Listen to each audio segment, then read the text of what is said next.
বিদ্যালয়ের শিক্ষার্থীদের অবস্থান কর্মসূচির বিস্তারিত আপনাদের জানাতে চাই। কাকরাইল থেকে আমাদের সঙ্গে যুক্ত আছেন সহকর্মী মাঝার ইমন। আমরা প্রতিবেদনে দেখছিলাম শিক্ষার্থীরা বলছিলেন যে দাবি আদায় না হওয়া পর্যন্ত তারা রাস্তা ছেড়ে যাবেন না, তারা অবস্থান করবেন। তারা কি আজও সারা রাত থাকবেন কিনা, এবং একই সঙ্গে বুধবারের যে ঘটনা, সেই ঘটনায় তথ্য উপদেষ্টা এরই মধ্যে দুঃখ প্রকাশ করেছেন। এ নিয়ে শিক্ষার্থীদের প্রতিক্রিয়া কেমন দেখছেন, বিস্তারিত জানাবেন আমাদের।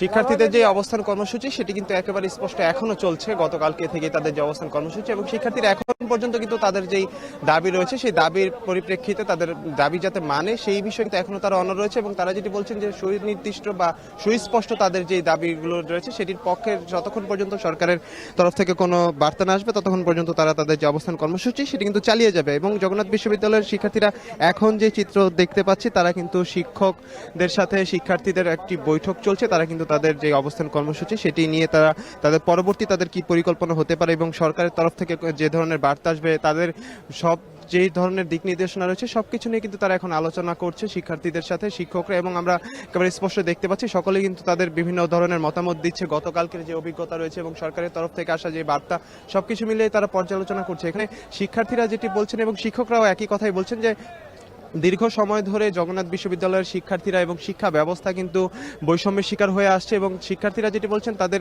বিশ্ববিদ্যালয়ের 11টি হল রয়েছে সেগুলো কিন্তু বেদখল হয়ে রয়েছে, বিভিন্ন প্রভাবশালীরা দখল করে রয়েছে। এবং 5 আগস্ট পরবর্তী সময় অর্থাৎ আওয়ামী রেজিমের পরেও কিন্তু এখনও তারা তাদের যে শিক্ষার পরিবেশ অর্থাৎ আবাসন যেই সংকট সেটি কিন্তু নিশ্চিত করতে পারেনি, এবং তাদের পেছনে যে আর্থিক বরাদ্দ থাকে বিভিন্ন বিশ্ববিদ্যালয়ের চাইতেও কিন্তু তাদের আর্থিক বরাদ্দ অনেক কম। এই সামগ্রিক বিষয় নিয়ে কিন্তু তারা যমুনার মার্চ করে এসেছিলেন, এবং তারা যেটি বলছেন যে বছরের পর বছর তারা কিন্তু সংশ্লিষ্ট যে কর্তৃপক্ষ রয়েছে এবং সরকারের বিভিন্ন ঊর্ধ্বতন মহলের সাথে কিন্তু তারা আলাপ আলোচনা করেছে, কিন্তু স্পেসিফিকভাবে কোনো ধরনের সমাধান বা সুরাহা কিন্তু করেনি। এবং পরবর্তীতে কিন্তু তারা কয়েকবার কিন্তু রাজপথেও আন্দোলন করেছে, এবং সবশেষ আমরা এর আগে দেখেছিলাম সচিবালয়ের সামনে তারা আন্দোলন করেছেন। পরবর্তীতে সরকারের আশ্বাসে কিন্তু তারা রাজপথ ছেড়ে জগন্নাথ বিশ্ববিদ্যালয়ে পুনরায় চলে যায়, কিন্তু পরবর্তীতে এখন পর্যন্ত তাদের সেই দাবি দেওয়া পূরণের ক্ষেত্রে সরকারের পক্ষ থেকে কোনো রকমের সুনির্দিষ্ট কার্যকরী পদক্ষেপ না আসার কারণে কিন্তু তারা এই মার্চ টু যমুনা কর্মসূচি পালন করে এবং পরবর্তীতে যে পুলিশি বাধার সম্মুখীন হয় সেই বিষয়টিকে সামনে নিয়ে এবং তাদের যে 3 দফা সবকিছুকে সামনে নিয়ে শিক্ষার্থীরা কিন্তু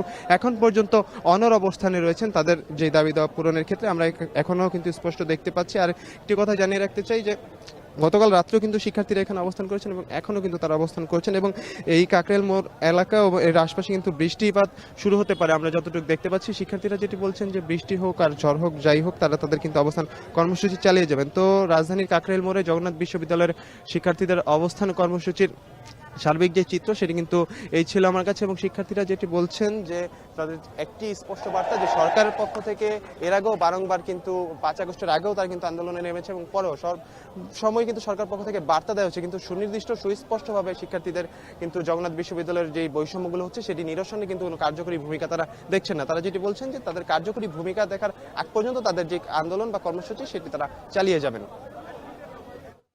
জগন্নাথ বিশ্ববিদ্যালয়ের শিক্ষার্থীদের আন্দোলনের সবশেষ খবরাখবর জানাতে কাকরাইল থেকে আমাদের সঙ্গে যুক্ত হয়েছিলেন সহকর্মী মাঝার ইমন।